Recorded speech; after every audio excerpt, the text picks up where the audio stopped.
Kisah Tikus Dalam Karung oleh Anton Permana dari Tanhana Dharma Manggrava Institute. Dalam sebuah perjalanan kereta api, seorang profesor ilmuwan asal Prancis bertanya kepada seorang pria tua yang duduk di sampingnya, "Bapak, kalau saya boleh bertanya, benda apa yang ada di dalam karung itu?" kata profesor. Pria tua menjawab, "Oh, itu adalah kumpulan tikus yang ada di ladang gandum saya." Lalu profesor dengan mimik yang semakin heran dan penasaran melanjutkan pertanyaannya, "Untuk kegunaan apakah tikus itu jauh-jauh Anda bawa dan untuk siapa?" Si pria tua menjawab, "Tikus ini ada yang order buat laboratorium pemerintah sebagai bahan penelitian. Saya mau mengantarkannya langsung. Dan ini sudah biasa saya lakukan dalam beberapa tahun ini." Sambil manggut-manggut, si profesor bertanya kembali, "Lalu, kenapa Anda selalu menendang-nendang tikus itu dan menggoyang-goyang karungnya setiap saat?" Si pria tua itu menjawab, "Oh, kalau itu adalah tradisi kami sejak dulu di ladang. Saya menendang dan menggoyang-goyang tikus itu agar tikus itu sibuk dan ribut antar sesama dia di dalam karung. Karena kalau mereka tenang-tenang saja tanpa diganggu, maka tikus itu bisa menggigit dan mengoyak karung ini dengan gigi dan kukunya yang tajam.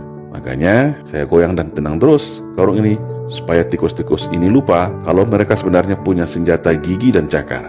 Mereka punya cara bersama-sama untuk melepaskan diri dari karung ini," jawab pria itu santai. "Oh, begitu ternyata," jawab profesor ini baru paham dan mengerti sambil manggut-manggut. Nah, apa yang dapat kita ambil pelajaran dari cerita di atas kalau kita konversikan kepada kondisi bangsa kita saat ini? Cerita profesor dan bapak tua pembawa karung tikus di atas bisa dikonversikan dengan keadaan bangsa kita hari ini.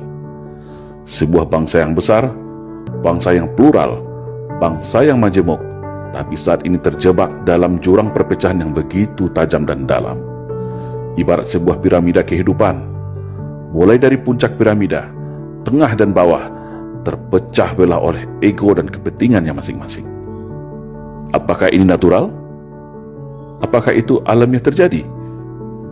Sebagai bangsa yang memiliki sumber daya alam melimpah seperti ini, sangatlah menggiurkan bagi para taipan dan negara maju yang haus akan sumber daya alam. Dan sejarah negeri ini juga mencatat demikian. Sejak berabad-abad tahun yang lalu, bangsa lain silih berganti ingin mengeruk kekayaan negara ini. Dan cara yang paling aman untuk menjarah negeri ini adalah tentu dengan mengadu domba sesama masyarakatnya agar terpecah belah dan lemah. Para elit dibenturkan oleh kepentingan bisnis dan jabatannya. Pemerintah dibenturkan dengan rakyatnya. Sesama anak bangsa dibenturkan diadu domba dengan isu sentimen sara. Mayoritas versus minoritas, cebong versus kampret, radikal versus PKI, Jawa versus luar Jawa, dan liberal versus fundamental. Padahal semua perpecahan itu ada decision maker di belakangnya. Ada kingmaker yang merencanakannya. Para elit memiliki kekuatan invisible hand yang ingin mengalihkan segala perhatian, menguras energi bangsa, hingga kita semua lupa, lengah bahwa bangsa ini adalah bangsa yang besar, bangsa yang hebat, bangsa yang tangguh, bangsa yang ramah, baik dan patriot sejati, sebagaimana pendahulu kita mendirikan negara ini dengan segenap jiwa raganya. Setiap hari, setiap menit dan detik, ada saja isu permasalahan yang muncul seakan memaksa kita, menggiring kita, memancing emosi kita untuk terus berkelahi, saling mencaci, dan saling membuli. Seolah tak ada lagi celah untuk kembali ke masa indah yang penuh kerukunan, ketentraman, dan saling percaya dan toleransi. Yang agama satu tak recokin agama yang lainnya. Yang aliran berbeda tidak hakimi aliran yang lainnya. Suku lain tidak menghina suku lain. Kehormatan sara sangat kita junjung dan hormati. Tapi saat ini, isu sara seolah menjadi amunisi dan senjata untuk memecah belah anak bangsa. Akhirnya yang terjadi, sesama anak bangsa terjebak dalam jurang gelap perpecahan tiada henti, yang membuat para cukong, elit minority, kingmaker semua tepuk tangan dan tertawa sambil menghisap kekayaan negeri ini dengan tenang.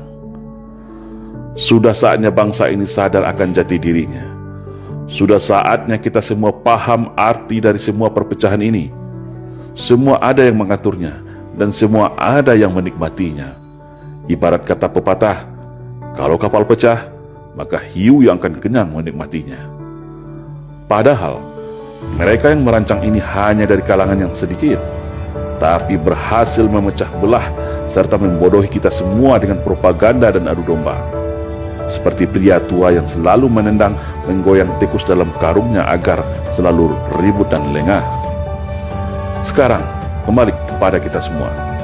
Tetap ribut saling cakar antar sesama, atau bersatu bersama-sama untuk melepaskan diri dari skenario belenggu perpecahan, membangun arus gelombang persatuan kesatuan bangsa untuk menuju arah Indonesia ke depan yang lebih baik, yaitu Indonesia yang bersatu, berdaulat, adil dan makmur.